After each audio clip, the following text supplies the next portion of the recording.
Hey, calm down back there. You'll be fine. Oh, hi. I'm that dude with the beard. And I thought that since this is the week that's going to be close to Halloween, I decided to review 5 Halloween movies. So I'm dubbing this week, guess what? Halloween. Halloween. Yes, that's all fun and games now. But since I've chosen 5 movies, I decided to choose 5 totally unrelated movies. And by unrelated, I mean 1 DVD that I bought with the 4 other ones that I bought. Now, I know what you're thinking. What are they? Well, I'm not going to review all of them at once today. No, I'm going to review them in segments. And the first one, The Howling. The movie is directed by Joe Dante, the same guy who did both Piranha and Gremlins. So we know he won't hold back any punches with this movie, which should be good. It stars Dee Wallace, the same woman who was in E.T. as Elliot's mother, and also had done a few other cult hit movies in the background, such as The Hills Have Eyes and The Stepford Wives. That's nice. You know, me, overvoice, narrator guy, whatever. So, aside from it being directed by Joe Dante and Dee Wallace being in the film, this is one of those Halloween-type things that I always figured that I should watch, but never did. I've heard people praise the movie for its incredible pacing and suspense. Hell, even the back says, and I quote, where did it go? Oh, this riveting werewolf tale sinks its teeth into your deepest fears and never lets go.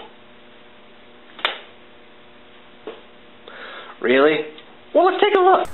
The movie starts out with Dee Wallace's character going to meet Eddie, a serial killer, at a porn store. Okay. Anyway, they talk a little bit and, well, he transforms into a werewolf. So we immediately know this is getting right down to the bare bones. But this also is a warning sign. Since this is the very start where we're getting an action scene, this means that the middle is most likely going to be, well, downtime. And that's not a good thing. Especially for a horror movie. But from that point, it goes up.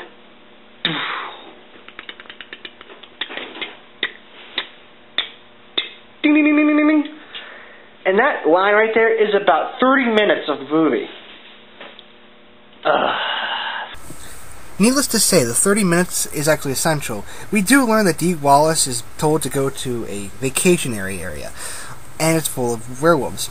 There's also where she re-meets Eddie in a fairly awesome transformation sequence. And, of course, she's bitten. So, this makes her go to the TV station to transform it in front of everybody, which she's gone down thereafter. And really, that's the end of the movie. And yes, this is a very bare-bones plot, but believe me, I did not want to spoil much. And in all reality, I did. Now, this is Rob Bottin's work at his best. The guy did The Thing, for God's sake. I mean, that special effects, genius. How can you go from The Thing to such incredible work from The Howling? I'll tell you how. Genius. This is a pretty good werewolf movie with some great direction by Joe Dante, great acting by Dee Wallace, and it's a fairly nice movie. Sure, those minutes of downtime was a little off, but you should be okay. So this would definitely be a recommended movie from me. I say it because, well, it's true. See you later. This has been a non-profit review by that dude with the beard. Please support the official release of The Howling by viewing the movie, as well as buying it and even renting it at your local store. Please, it's a good idea to watch this. Suckers.